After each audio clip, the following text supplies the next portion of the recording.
Welcome everyone to Unfiltered Talk Podcast, episode 18. We have another lovely guest. It's Arielle Mackey-Williams, right? Mm-hmm. Say what's up to everyone real quick. Hi, everyone. Ari, really quick, where are you from? Yeah, I'm from New Zealand, specifically Ngāti Porou, so that's like on the east coast of the North Island in New Zealand. That's tight. Okay, and so a clip went viral of the New Zealand Parliament. Yep. Gosh, what's her name? Hannah, is it Hannah? Hannah. Hannah. They performed the haka in the middle of what seemed like a political debate for a policy that they were trying to pass. What is it like seeing your government going viral, like in a case like that? Yeah, I think that was so powerful to see. And obviously, like, it went worldwide, like, viral. So it was definitely something powerful. And I think even when I think about it or watch the video over and over, I get very emotional and stuff like that. It's very proud for me, being Māori, just seeing our Māori culture, especially in a area with the government being such a, I feel like we don't really get to express and see our culture in that environment. So it was really, really cool to see. Very, very cool. I thought it was tight. And because I love, obviously the Samoans have their sivas and the sivatau, and the Tongans have their sipitau. But explain really quick, and I'm sorry this is a curveball, but I just thought we might talk about it while we're here. But what exactly is the haka to those who are not familiar with it? Yeah, so the haka, it's a lot of the times I feel like people have seen it with the All Blacks, the rugby team. They perform it before they play the game. But the haka, I feel like I would explain it as just, it's a war dance, I feel like. And there's a lot of meanings for the haka, but in a short way of me explaining it, I feel like it's definitely something in our culture that we do, not just like in sports you see in rugby, but we do it at tangis, which are funerals or weddings. Just basically we're just showing our afi, our love towards others, and different meanings for different things, but yeah. I feel like because it was a war dance performed by the Māori people before they would go and battle, right? And now it's been more same sentiment there, but also again at funerals, to express passion and love for your people and for your family, right? Is that kind of more accurate? Yeah. Okay, that's awesome. So obviously you're a basketball player at BYU. When did you start playing basketball? I come from a very sporty, competitive family. So I feel like growing up, I played a lot of sports, but I didn't start playing basketball or taking it more seriously until I was about 13. That's when my mum, she's been my main coach my whole life. I think she saw that I was really passionate about it. So yeah, when I was 13, that's when I started my journey of basketball. Awesome. And did you have, were you playing on just school teams, or were there club teams? Do they have club teams in New Zealand? Yeah, so I got to backtrack a little bit. So I grew up, I was born in New Zealand, and when I was 4, my family moved to Australia, to the Gold Coast, Queensland, that area. And then when I was 14, when I was about 15, I moved back to New Zealand. And so when I was in Australia, I started getting into doing little trainings to help develop me skills. And then I played in club teams while I was there. And then before I came home, I played for the Queensland under 16s team. So yeah, definitely when I started playing basketball, it was just clubs teams just to help me. That's awesome. And how different is the sports culture in places like Australia, New Zealand compared to America? Yeah, I feel like that was actually a big adjustment, I think, a little bit for me when I came from New Zealand and Australia over here in the States. Because I feel like, especially back home in New Zealand, we're very humble, just to low-key, chill people. And so when I came into the States, I noticed instantly, even in practices when I was a freshman, or even in games, just seeing the amount of trash talking and stuff. Yeah. It was a shock for me. And then when I was playing, just having to experience a little bit about that and seeing that. But yeah, I feel like that's the biggest sporting cultural difference I've seen, is just how humble we are back home to coming to the States, and everyone's so loud and energetic and just a lot of trash talking. That's what I would say. Yeah, I feel like Polynesians, specifically with my experience though, we don't take compliments very well. You know what I mean? Look at compliments are oh shoot, we'll kind of deflect with humor a little bit, but it definitely does kind of speak to the humility that we've been raised up in with our parents and the culture, you know. So I totally think that's true. So let's talk about your recruitment to BYU. So were there other places that were recruiting you at the time? Was BYU the only option that you had? Kind of speak a little bit more to that. Yeah, so when I was getting recruited by schools, I had different colleges and I talked to other coaches, but I think BYU was always one of my schools that I wanted to come to. And it wasn't even, like, the basketball wasn't even the first choice for me. I think the main factor for me wanting to come here was the family environment that I felt, especially me being, like, halfway away from my own family. And me being such a family person, I wanted to be in a place where I felt that, like, family love. So that was the first reason. And then the second reason was the academic pathways. I feel like BYU has a lot of good connections and just different pathways. And my family, we're very big on education. Yeah. So that was the second choice. And then the third choice, obviously, was the basketball. So it's kind of funny because when I first came to BYU, I was a non-member. And I kind of think back to that and I'm just like, well, I think there was a bigger purpose for me coming here to BYU with now, obviously me being a member of the church, but yeah. And that's why, that's how I chose BYU. Yeah. So let's talk a little bit about your spiritual journey. So when were you first exposed to the church? 'Cause I know the church has a little bit of a presence in New Zealand, a little bit in Australia. Obviously, coming here to Provo, it's like all over the place. I mean, it's literally everywhere, right? Yeah. And especially, it's very intertwined into our culture. Like, people are very nice here. You know, we have our own problems in Utah, but in terms of your spiritual journey to joining the church, what kind of led up to that, and what started it? Yeah, so I grew up around the church. My family, they're all members of the church, but for whatever reason of their own, they've become inactive. So I was always around the church. One of my best friends, or a couple of my best friends, are actually members of the church. So my parents, they were always supportive of me going to church with them, like youth activities, dances, and stuff like that. And then I decided to become a member of the church when I tore my right ACL last season. I feel like I hit rock bottom and I just needed something, because I feel like growing up or throughout my whole life, there was just something missing. Yeah. And so I decided to start doing the missionary lessons at my teammate's house. And then from there, that's when I got baptized. I got baptized the end of February this year. And I can honestly say that being a member of the church has definitely been a defining moment of my life. And I feel like that hole that I was missing before, now there's just a lot of joy and love that I feel like I have now. Yeah. So was this getting more exposed to the church, was that due to friends and family, or was that were there missionaries involved as well that came over and taught you? Yeah. So growing up around it, I think it was just going to church with my family before, they came inactive. So I think just that, and then also just having my friends, that was initially the start of it. But then I think I knew, like, there was one day I was just, after my injury, my right ACL injury, I kind of just had this feeling where I was like, yeah, this is something that I want to do. Because I feel like deep down, I knew that I wanted to become a member of the church. Yeah. Whether I wanted to admit that or not, it was just a matter of when. And so, yeah. That's awesome. That's awesome. I love hearing conversion stories.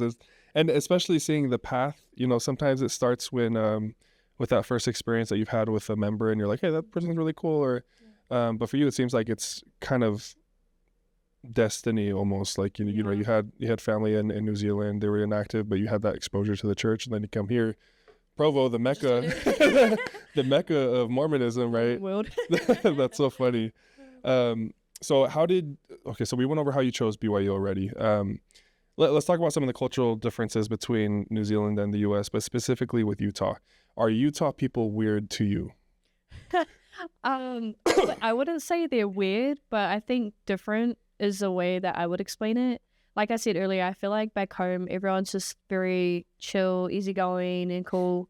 And then I feel like when I came here to the States, there was just a lot more people that were very friendly and which isn't a bad thing, but very friendly, very open, wanting to have conversations, and stuff like that. Even if I'm just walking past, I always notice actually that there's always been a lot of people, they have a smile on their face and stuff like that. So, I feel like that's the difference a little bit. But yeah, just being here in Provo, it's definitely a culture difference, being here in itself. obviously with the church and just how much that is in everyone's lives. But I like it. But no, to answer your question, no, I don't think. Okay. I don't think people over here in Utah would. Awesome. Well, I always ask because even I grew up in California, and even the difference there from California to Utah, it's pretty substantial. You know, there's just people act differently.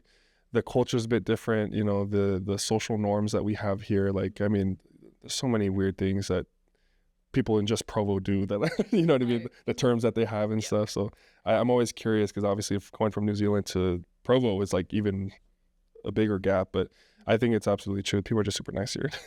Yeah. Okay, so shifting into some different topics here. Obviously you're a collegiate basketball player for BYU. What has been some of your favorite moments as a BYU basketball player? I think there's been a lot of good moments despite going through some injuries. But I think for me, there's just been some games where I felt our team, like, we just really had like a good team win. But I think specifically for me, I think it was the WCC tournament, the semifinals against San Francisco. I was dribbling the ball and I was like having a good shooting game. And I think there was like 3 seconds left on the shot clock and we were up by 7 with 2.5 minutes or maybe a minute left, somewhere in between there. Yeah. And I hit like a step back 3. And at first, I'm not going to lie, when I shot it, I was like, oh, shit. I was like, it's going to be air ball. Like, I'm going to have to just run back on defense and hope the other team doesn't score. But when I did the step back and the shot went in, like, I was like, oh, okay, like it went in. And I think that helped our team just get a good boost and just really secure the lead by 10 now at that point. So that was, so far, that's definitely been a favorite memory of mine. That's awesome. So throughout your experience at BYU, what's been your favorite part at BYU? It's a good question. Besides just the basketball. Yeah, exactly. I think for me, just because when I came to BYU, I feel like I was a very shy, like to myself person. And even throughout a couple of my years in college, I feel like I kept to just being with my team and just those were my friends. And then I went to class, but I was just around my team so much. So that became like my second family. But I think this year, especially going through this other injury of mine, and even before that, I feel like extending out and making new friends on campus, whether it's through the other teams or just through meeting people in classes and stuff, that's been probably a favorite memory of mine. And I think part of that too has been since a member of the church being in my ward. My ward's definitely helped me expand and open up a lot more. The Ward family, of course. Shout out 221. Shout out 221. That's awesome. And you'd mentioned a little bit about your injuries, and obviously ACL injuries, you know, you don't wish them on your worst enemy because it's a 9-month long recovery to where you can even put any weight on it, you know, work out. What's been a rule of thumb for you throughout these injuries that has kept you grounded, it's kept you motivated, it's kept you like excited and encouraged? I think the big part for me that's helped me just to keep going on this journey is faith. I feel like my faith has definitely helped me and will continue to help me because I know I'm going to have more days where I'm like, man, this is hard. Like, why did this happen to me? So I think my faith, just having that trust in Heavenly Father's plan for me and just knowing that there are better days to come, as long as I just keep the faith and keep, you know, trusting the process. And even through that, I think for me, what I find joy in doing is trying to help others or like trying to hang out with friends or just find things that I'm passionate about or hobbies outside of basketball. Yeah. Because one thing I've learned through my journey with my injuries is that being an athlete isn't what defines me. Being a child of God and having a divine potential, that's something that I feel like has become my identity. And the more that I've embraced that, the more that I feel like throughout my rehab and throughout my journey, it's become easier. Yeah.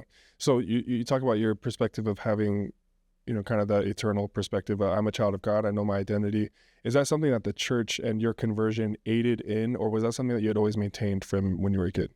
Yeah, no, I think definitely through my conversion, just having that, or just learning about that and learning about the different teachings of the gospel and stuff like that has helped me to just understand that a lot more. Because I feel like before, like I said, I feel like there was just a lot of things missing in my life. But now, since being with the church, I feel like I've definitely been able to grow my testimony, faith. That's awesome. That's awesome. And shout out to your friends and family for for putting you on, you know what I mean? Putting you on to the church. And so obviously besides BYU, you've had some other really exciting basketball experiences. You were able to represent New Zealand in the FIBA 3x3, right? The tournament that they had there. There was a question that someone had asked on Instagram. They said, what was it like to represent your country in basketball, and what were some of the challenges? I mean, any time that I'm able to play for my country, it's a huge honor. It's a huge privilege for me, because I'm not only representing myself, but I'm representing my family. So yeah, it was an awesome experience. The September playing in a World Cup and just being back in the New Zealand jersey, because I just love obviously playing for my country. Some challenges, that's a good question. I think at the time, like, it is a little bit hard being a student athlete, having to try and balance and talking and communicating with my professors, like, hey, like, I've been invited to go to a World Cup, like, it's a great opportunity. And for the most part, my professors, they're really, really easy with me and just tell me what I need to work on when I come back, just meeting with them. So that was a little bit of a challenge. But I think now what the challenge is just, obviously with my injury now, it's just having to tell my New Zealand coaches, like, hey, like, I'm in another injury, like, because there's tournaments in the summertime next year, and even throughout past summer, where, you know, they're just exciting things to help hopefully build, obviously, for the next Olympics and stuff. So that's probably been the biggest challenge right now with me, is having to accept the fact that I'm not going to be able to put on the black and white jersey for a little bit. And yeah, and first of all, you guys have great uniforms. I love the colors for the New Zealand uniforms. Obviously, in rugby, you guys have some of the best world class stuff. You know, what crazy experiences have you had in playing basketball with an opposing team or an opposing fan base? Yeah, I think some experiences that I've had, I think for me, like, basketball wise, the development and just the experience they get from playing, you know, like the high caliber USA, and just some of the players that I've played against, like Hailey, Lith, Brink, even other players in the United States that are so highly rated and talented. I think for me, it was more of an opportunity to just grow and just have a crack. Like, it doesn't matter who they are, like, just compete and just to have fun. So I think those have just been some pretty cool experiences. But then also too, like, traveling to different places around the world. Like, I love traveling, and so if I get to travel for free, playing a sport that I love, like, right? Why not?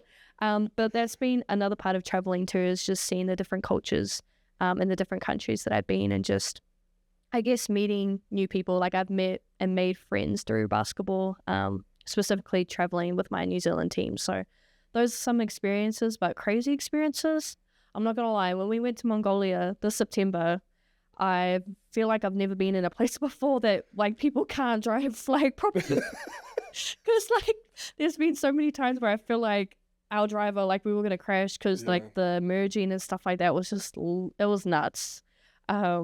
But yeah, that was a crazy experience. And I mean, I've had some others. Even like, worse than the I-15 here in... Bro, like, way worse. Way worse. It was like, I really thought, like, I was going to crash or, like, pass away. So, yeah, I'm glad that I'm here. So... That's crazy. Yeah, it was nuts. Yeah, I've not really been out of country a whole lot. I've been to Mexico because I'm part Mexican, so I have family down there. But I served my mission in Micronesia. And there's no paved roads out there, but they all have cars, which is crazy that there's like they're driving on unpaved roads. I was like, what? That's what it's crazy once you travel out of country and you're able to see, like, the way that other people function. Yeah. You know? Yeah. What was one of the coolest places that you ever traveled to? One of the coolest places, I've been to Europe, Italy. That was probably really, really cool. I mean, I've been to a lot of different places from basketball, but I think Italy, that was a really cool place. Yeah, best time. What parts of Italy? Was there like a tournament there that you guys went to? Yeah, so our team last year, we traveled. My BYU team, we traveled because every 4 years, I think, they do an international trip. Oh, okay. So Italy was where we went, and some of the places that I can remember off the top of my head was Venice, Rome, Sicily. I can't remember the other places. So far, yeah, those are places, but it was really, really cool. those are dope places too. Definitely on my bucket list for sure. So going back to talking about your Maori heritage and being someone that's been able to represent your country, what does your Maori heritage mean to you, and how do you honor it in the way that you play ball or when you represent these teams? Yeah, so being Maori, I would say something that's very special and unique. I love being Maori. I'm proud to be Maori. I have my whakapapa, which means my genealogy, and that's something that inspires me, and it's a mindset for me. I know who I am. I know who I represent. I know where I come from. I represent my whānau, my family, and my Ngāti Porou iwi, where I'm from. And I feel like for me, that's just something that just helps me and drives me to just compete in the, environment that I'm in. But not only that, just everyday life, I feel like. So yeah, being Māori, it truly is something that I treasure. And I'm just, like I said earlier, I'm just really proud to be Māori. So yeah, like I said too, anytime I get to play, not just for New Zealand or even BYU, it's just not only representing me, it's my whānau, it's my iwi, where I come from. That's awesome. And I feel like this is a good time to point out, guys, that I've done my ancestry.com, and I am 3% Maori, so kia ora, bro. Kaz and Pepe, sub-cousins. Yeah. So are you related to the Tarafitis? Well, I'm sure I am down along the lines, but my mum and Uncle Wayne, they went to Church College, which was basically like the BYU but a high school version. Oh, okay, in Hamilton. Yeah. Oh. So yeah, they went to high school together, and yeah, when I came over here, I think my mum, she reached out to Uncle Wayne, and yeah, I mean, I just, how it is, like I just called him like my uncle and my auntie, cameras. So yeah. I'm sure though we're related somewhere down that whakapapa. Yeah, somewhere up the genealogy. Yeah. It's got to be up there somewhere. That's awesome. Yeah, they're a great family. I love those guys. They've really welcomed so Pepe was my teammate, and I actually introduced him to we set him up. My wife and I set them up. Okay. Yeah. Because my wife was best friends with Kaz. I was best friends with Pepe. Yep. And so we set them up, and now they're married and doing their thing. So it was you guys. It was us. Yeah. We're actually 2 for 2. We actually have set up multiple couples. So we're kind of, if you guys want to get married. He's a guy. I'll feel the talk pod. Hit me. Okay. This question was a question that was asked by someone on Instagram, but have you ever fought someone on the courts? No, I haven't. No, I haven't fought someone. I'm competitive and I love to like compete and play hard, but yeah, no, fighting, I don't think I'd ever do that. But I've gotten texts, so it doesn't count, but yeah. So not necessarily fist fights, but maybe like some aggressive bumping or, backing someone down into the paint. Yeah. Okay. Yeah. That's fair. Nothing illegal. No, yeah. Nothing exactly. Okay. So going into our closing remarks here. So let's talk about who or what has been your motivation for pushing yourself in basketball. Was it, did you have someone in your family who really kind of guided you, trained you? Was it something that you developed your own personal love for the sport? What's been your motivation? Yeah, I think it's been a mix of both, but definitely I wouldn't be here if it wasn't for my parents. My parents, my mum and my dad both has sacrificed so much for me to be able to be in the teams that I've been in, or just, my mum, I remember she's been my main coach throughout my whole life, and her sacrifice of like having to drive me to trainings, to games, like they could be 6 hours away every time, she'd always be my hardest critic, which at times, I'd be like, oh man, like, why is she saying that? But I'm grateful for that, because I think with her being like how she is, straight up and honest, it's helped me a lot with my development. So definitely my mum, and then also my dad, having to sacrifice a lot of time away from home, working a lot of hours to make sure that I was being able to be in the teams and travel and just all those different things throughout my journey. Like I said, I definitely wouldn't be here without them, and I'm forever grateful for my parents and their sacrifices for me. So I think definitely they've helped me push myself in my journey, but also I think too, the other part of it is myself. Yeah. I think, even my parents told me this growing up throughout my whole journey. It's like, if you're not passionate or if you don't love it, then like don't play it. But if you're committed to something, then you're going to finish. Like if it was a season, you're going to finish that season. So I think for me too, just myself, it's been definitely my passion for the game and my love for the game and how much I enjoy competing and playing is what has also motivated me as well. So I think just, that mixture of both things. Who's been, because obviously like every kid growing up, especially in America, it's like Kobe, LeBron, it's, all these great basketball players, but who have been some of your favorite players that you try to maybe mimic your game after, you try to learn from? Looking up, I always like MJ. Like MJ to me is the GOAT. So just watching him, or even like the old school like Magic Johnson or like Allen Iverson, Kobe Bryant, but also the female WNBA players like Cheryl Swoops, Candace Parker, Maya Moore, Diana Taurasi, Sue Bird. Those have just been some players that I kind of grew up like watching as well. So yeah, definitely a mixture of like both NBA and WNBA players. Yeah, no, I love that, being able to take from both, because there's obviously the game can be played a little bit differently from the men's basketball to women's basketball, but there's plenty of like ballers to go around to learn from. Let's talk about like female sports, women's basketball in particular. What does NIL look like at BYU for you? Honestly, so because I'm an international student, my NIL stuff, it's kind of a lot different to the a lot of other athletes, I feel like, just because, I think for us to do NIL, we have to be out of the country because of visa issues or something like that. So my experience with NIL, I don't really have any, but I think just in the female sports and stuff, I think it's definitely still growing a lot compared to like the men's side.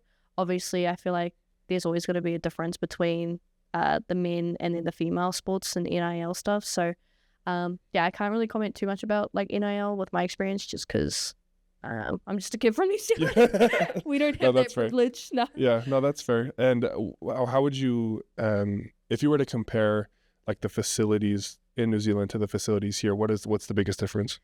I think everything. I think just the resources that we have, especially at BYU. Like, I still sometimes I'm like, wow, like this is where, because I feel like a lot of people take things for granted. Yeah. And that's one thing I learned in my journey actually, is to just enjoy and appreciate the little things and just what we have, and just to be grateful a lot. So yeah, definitely a big difference from being back home. Like every time I go home for my break, I kind of have to remind myself like, oh, like I'm not in this environment that I'm used to here at the Annex or the Marriott's. I can't just walk in and just lift like with no one else around me, or go to the court and shoot for free, or go get snacks in the team room and stuff like that. So it's definitely there's definitely a big difference between here and then being back home. Yeah, that's awesome. And it's cool to see the stark contrast between being out of the U.S. and then in the U.S., because obviously I feel like the U.S. has such a heavy emphasis on the sports. I mean, obviously I played football, and football is like one of those like just huge arenas, like that gladiator style, and I think that's so dope. But then also to see you having success overseas as well, and taking that experience and then comparing it here in the U.S. and in Provo, in Mormonville, you know what I mean? It's very interesting. So you had mentioned that your mom has been kind of more of the more hands-on in your basketball experience, because your dad's been the one providing.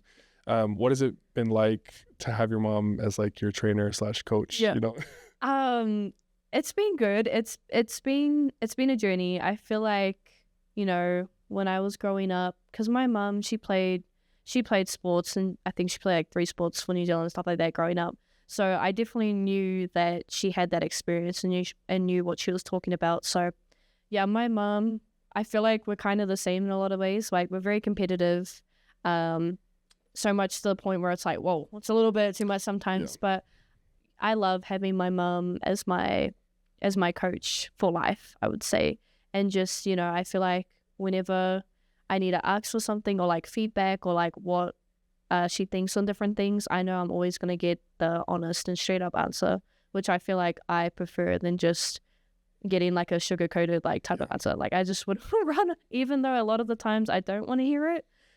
She'll still tell me anyway. But yeah, I feel like our journey, we're definitely growing in a lot of ways. But yeah, my mom, I'd be lost without her. I really would.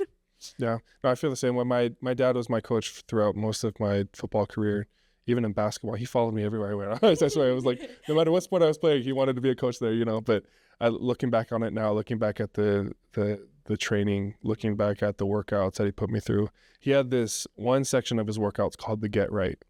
And the reason why is it was going to get you right, you know.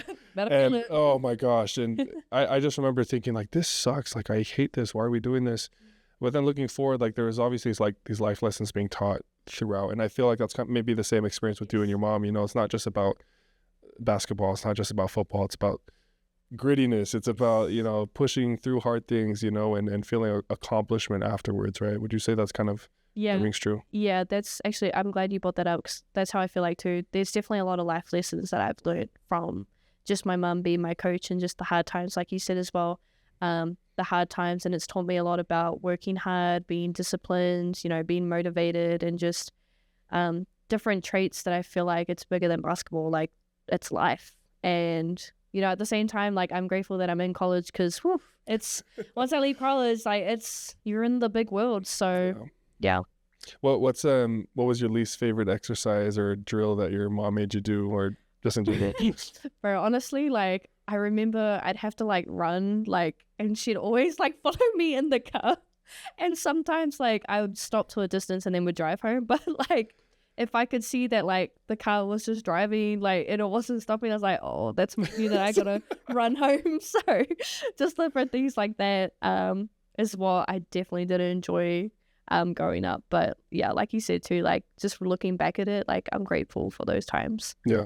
I think my least favorite basketball drill is obviously suicide. Suicides are kind of an easy one to pick, but the putbacks, like where you stand on the right side of the rim, toss it up, score, grab it, left side, score, and you do it for like 10 minutes. Yep. And like your legs are dead, your arms are about to fall asleep because the blood's all rushed down from it. Basketball was my first love, by the way. Like I loved basketball, but who are you? MJ, Kobe? Who's your GOAT? Not gonna judge, but maybe low key. It's such a tough, because here's the thing, because they all have their own things, right? Kobe was his competitive nature, right? He was never going to be like outworked. Work ethic was crazy. MJ was also competitive nature, but he also had that just freak of nature, freak athletic ability. You know what I mean? I mean, you look at some of the shots that he made, I'm like, damn, I wish, right? Then you look at LeBron, and LeBron's like longevity, like he's just taking care of his body. Rarely any injuries. He's been to the NBA championship so many years because he's carried these teams there, except maybe for the Miami Heat. That was kind of a different era, but you know. And then to win the championship down 3-1 against the Golden State Warriors, huge accomplishment. It's so tough because like you hear about MJ, and I almost feel like the legend of MJ is greater than MJ. You know what I mean? Like the way my dad talks about it, I'm like, all right, dude, like freaking guys kiss already. Oh gosh, I would say MJ because he has 6 rings, and he clearly was the best player on those teams. He couldn't have done it without his teammates, but he was clearly the best player in the league all across. So I'd probably say MJ, but good LeBron's right up there. Yeah, I'd say too. Yeah, that's just I agree. So last question before we close out the interview. You've talked about your spiritual journey. You talked about your basketball journey. If there was a word of advice that you could give to either your past self or someone who's looking to take that same path for basketball, for their spiritual journey, what's a word of advice that you would give them to kind of maintain? I think I would say to just enjoy the small moments and just to not just to appreciate a lot of things, because I feel like with myself and my personal experience, before I got injured, I feel like there were times where I kind of just went through the motions in life, and I was like, oh yep, like practice tomorrow again, like cool, love it, whatever. But I think, you know, for me now going through these injuries, it's like, man, like I'd do anything to practice again, like fully, or like to play a game again and stuff like that. So I think just not taking a lot of things for granted and just appreciating the small wins. Because like, again, now me being injured, I'm like, there's like the little things in life now that I'm just so happy about. And I think that comes a lot too with appreciation for things. So I think that, and then also to especially for myself, is just to enjoy the moments a lot more. I feel like I'm a person that I just like to, like, cool, yep, like we won or we did something. Okay, what's next? Until the next. Yeah, what's next? Like, I feel like I didn't really have a lot of time to reflect on things. So I think just to my younger self, just to really enjoy and appreciate those moments. Because I think my dad, he told me, like, once after you turn 18, like, life just goes fast. And I can testify to that it sure does. So yeah, just that's what I would say. What have been some of those small moments that you've learned to appreciate throughout your collegiate career here in Utah? I think some things would just be like, well, with my injury now, like when I could walk without my brace and just be like, yay, like I can walk properly again, you know what I mean? Just that, or just even doing little measurement things with my leg and stuff. And it's like, yay, like that's another small win. And honestly too, like what are some other things I would say would be small wins for me? Could honestly just be like going, like when I remember when I could like start driving again, like yay, like just those little things in life I feel like we take for granted because we're just so used to doing like every day. Now for me it's just like, wow, like I feel like I just am able to appreciate and just really appreciate all of the things. That I feel like that really resonates with me because I'm a not that I'm a planner. I'm someone who likes to control all the variables. I'm someone that likes to, because I feel I'm such a deep thinker, and that's not tooting my own horn, okay, guys. I'm just saying, like, I'm someone who thinks often and thinks a lot about certain things, and it's like it puts me in a state of constant anxiety sometimes, you know. Makes me overthink about things, makes me like lose the, like you said, like the beauty and the small moments on a day-to-day basis. And I feel like if you're a planner, that's like someone that's like your worst enemy, is like just staying in the moment, not thinking about the future, thinking about what's going to happen tomorrow. The next game, oh my gosh. You know, you win one game, you're like, frick, but we have this guy, you know, this team next week, you know. I think that's such a profound thought that a lot of people have kind of lost nowadays because I think we're just in a constant state of anxiety of thinking about what's next, you know. But for you, so obviously your injury has kind of kept you from being able to touch the court a whole lot. But what do the next steps look like for you in your basketball career? Yeah, so right now my goals is obviously to be healthy, to come back. Now that I have a chance of like tearing it for the third time, it's like increased higher. The doctor said that my recovery is 12 months instead of 9. So at first that was again hard for me to accept, but I just made small goals and stuff like that. So for me, it's just coming back, making sure that I'm healthy, strong, as I can be. But then I also have like goals outside of basketball, like my master's that I'm working on right now. It's just trying to work on that as much as I can while I have a lot of free time. So then, you know, when I come back for next season and I'm healthy and strong, a lot of my work that I've done now, I won't have to stress on that. I can just focus more on playing. But eventually, like my long-term goals for basketball, I've always wanted to play like in Europe or like in Australia a little bit after professionally. College. Yes, professionally. And then also like my dream since like I was a little girl would be to play like in the Olympics and Commonwealth Games. So especially the Olympics, because like everyone, like I feel like a lot of athletes, like that's their dream to play in the Olympics. So and then I guess we'll just see where life takes me with it. But those are some of my goals for basketball. That's awesome. Thank you so much for coming out onto the podcast and being able to sit down for an interview. You have, I mean, we're already fans, you know, we're going to keep track of your career and stuff, and we wish you the best in your recovery as well. I know how taxing injuries can be on not just you physically, but also mentally and emotionally. It's like you're just sitting there.